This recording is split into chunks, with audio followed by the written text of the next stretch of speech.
पैमाने पे infrastructure development का काम शुरू किया, सड़कें बनानी शुरू कर दी। तकरीबन 60 के करीब रोड्स बन रही हैं जो इन्होंने 2022 तक मुकम्मल करनी थी। उसके साथ साथ ब्रिजेस इन्होंने बनाए हैं, एक एयर स्ट्रिप वहां पे बनाई है।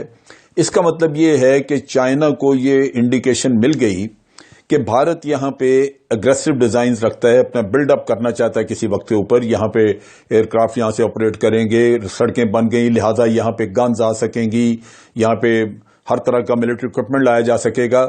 लिहाजा ये एक ऐसा अमर था जो कि जिसने अलार्म कर दिया चीन को कि ये कोई परमानेंट कब्जा रखना और यहां पे कुछ एग्रेसिव डिजाइन्स मौजूद हैं।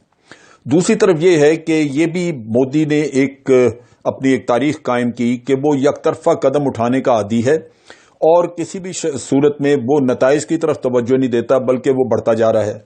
जब आर्टिकल 370 इन्होंने खत्म किया और यूनियन टेरिटरीज बनाने का ऐलान किया तो लद्दाख के बारे में आपको याद होगा कि चाइना ने बड़ा वाज़ेह अल्फाज में कहा कि जनाब आप हमारी सोवरेनिटी वायलेट कर रहे हैं, लेकिन भारत ने उसको रद्द कर दिया। अब उसके बाद जब सीपैक का किस्सा आया तो भारत ने वहां पे मसला खड़ा किया कि जनाब चाइना हमारी सोवरेनिटी वायलेट कर रहा है। आप डैम बनाने लगे तो फिर भारत ने यह मसला खड़ा कर दिया। सो ये एक सिलेक्टिव किस्म की मॉरलिटी और सिलेक्टिव किस्म की सोवरेनिटी का किस्सा जब सामने आया तो चाइना को यह वाज़ेह हो गया कि भारत अपने मामले में तो सोवरेनिटी को देखता है, लेकिन दूसरों की सोवरेनिटी को पामाल करने के लिए तैयार बैठा है।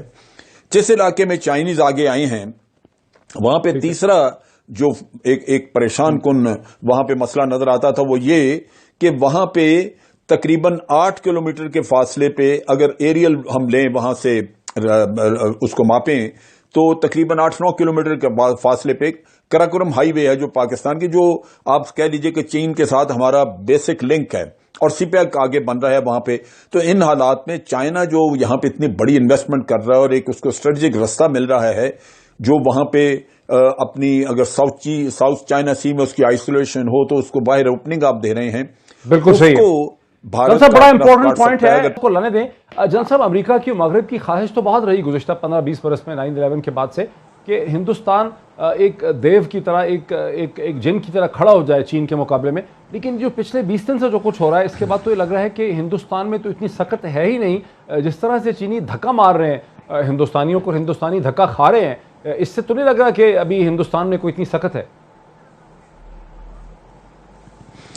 ये ठीक है कि हिंदुस्तान में सख्त नहीं, और आपने देखा कि 5 मई को ये इनकर्शन हुई और उसके बाद से आज दिन तक कोई ऐसा बयान, पहले तो बयान कोई आया ही नहीं था।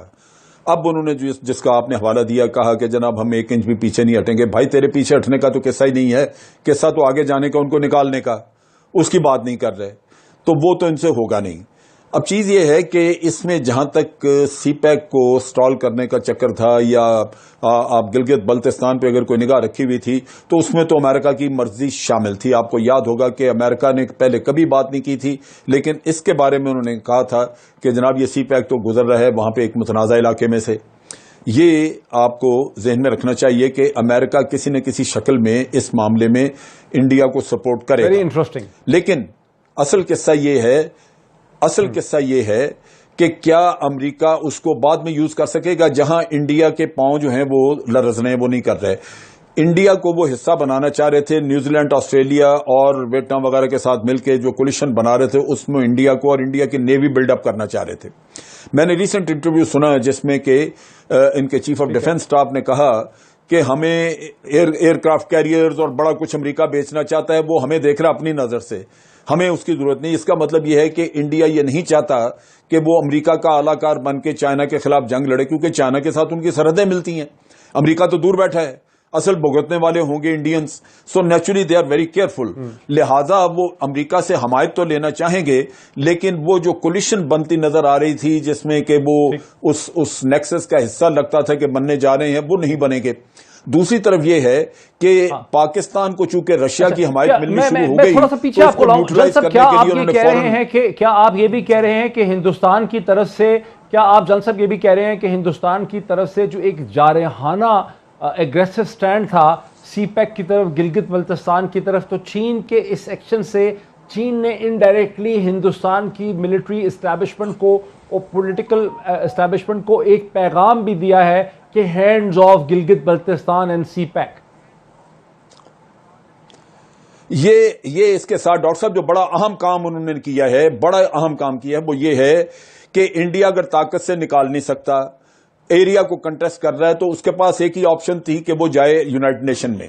यूनाइटेड नेशन में अब वो जा नहीं सकते, क्योंकि इसी इलाके के बारे में जो यूनाइटेड नेशन की करारदादें वो उन्होंने खुद बर्बाद की, फ्लॉट की, उनको वो खुद जो हैं वो उसके मुर्तकिब हुए उनको नेगेट करने में। तो चाइना चाहेगा कि ये जाएं वहां पे ताकि इनको कन्फ्रंट किया जाए, लेकिन मेरा ख्याल है कि इंडियंस जाएंगे नहीं। और जो जाल उन्होंने बिछाया था, मोदी यकतरफा जो स्टेप्स ले रहा था, ये खुद उसका शिकार होकर उसमें फंस के रह गया है। जंग लड़ नहीं सकेंगे, यूनाइटेड नेशन इस्तेमाल नहीं कर सकेंगे, जबानी कलामी बातचीत होगी और चाइना यहां से निकलेगा नहीं।